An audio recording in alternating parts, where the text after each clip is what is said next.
This is good stuff. Laura Smith doesn't just make food. She makes art. They call me a queen sushi.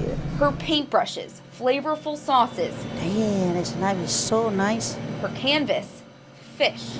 This is a salmon. But Smith makes sure to maintain the quality of fish she has in her sushi bar at Indo and tells her customers exactly what they're eating. It's very important for us to let the customer know what kind of fish is that. So also very important to know they know the difference of the flavor.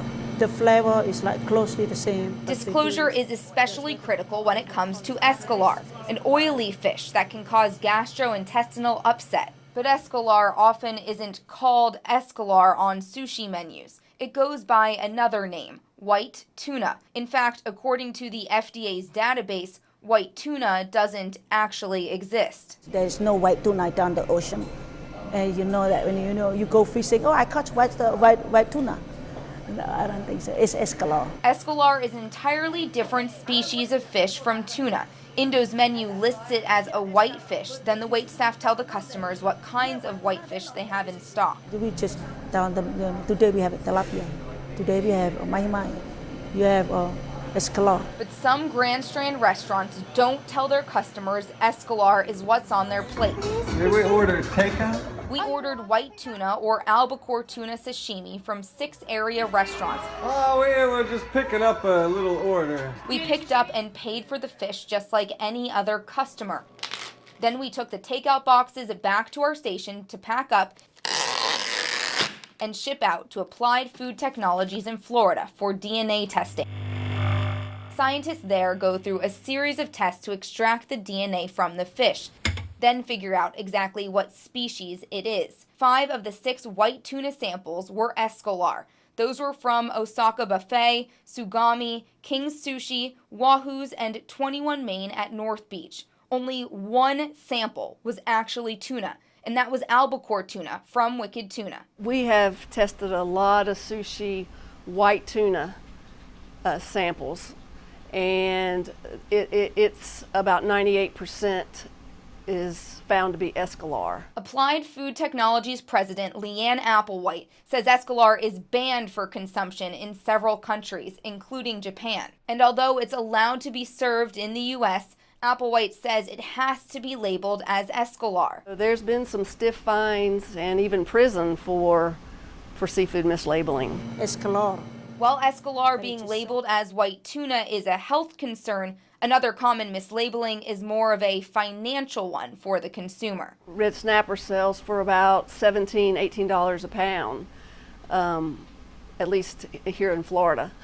And tilapia is maybe $5 or $6 a pound. Hi. So we collected samples of red snapper sashimi from 5 restaurants, but after testing, we found none of them were actually red snapper. Instead, samples from King Kong, Little Tokyo, and once again, Osaka Buffet and King Sushi were all tilapia. Well, most tilapia is farmed, and snapper is wild. So that's a huge difference. We also got red snapper sashimi from Wicked Tuna. That turned out to be a fish even Applied Food Technologies has never seen in its testing before. It's called Cucullus japonicus, otherwise known as a long-finned bullseye.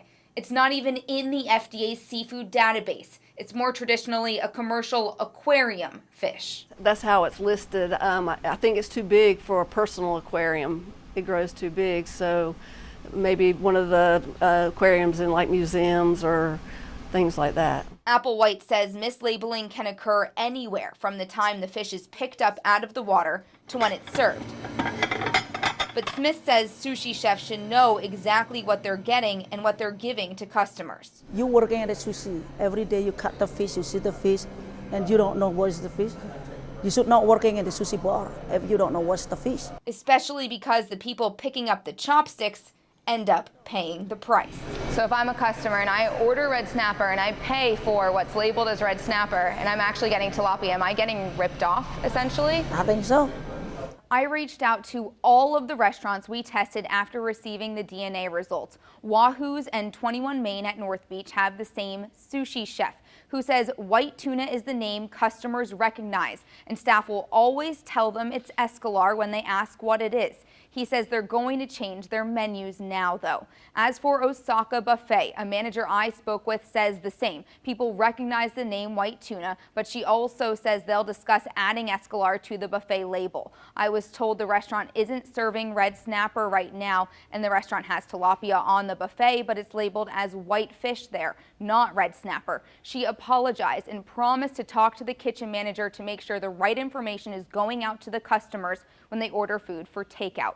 Then I sat down with Little Tokyo owners and managers who say their staff is supposed to know they don't have red snapper in stock and communicate that to the customer. They weren't sure exactly how tilapia got served to us in place of red snapper, but they apologized, told me they're not trying to dupe any customers, and promised to take actions against the employees who served us that day.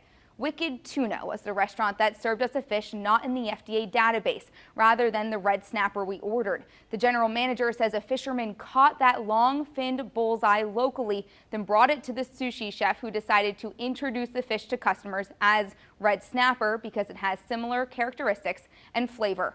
I also reached out to King Sushi, Tsugami, and King Kong, but I have not heard back from them. Reporting in the studio, I'm Amy Lipman, WMBF News. Was that okay? Oh.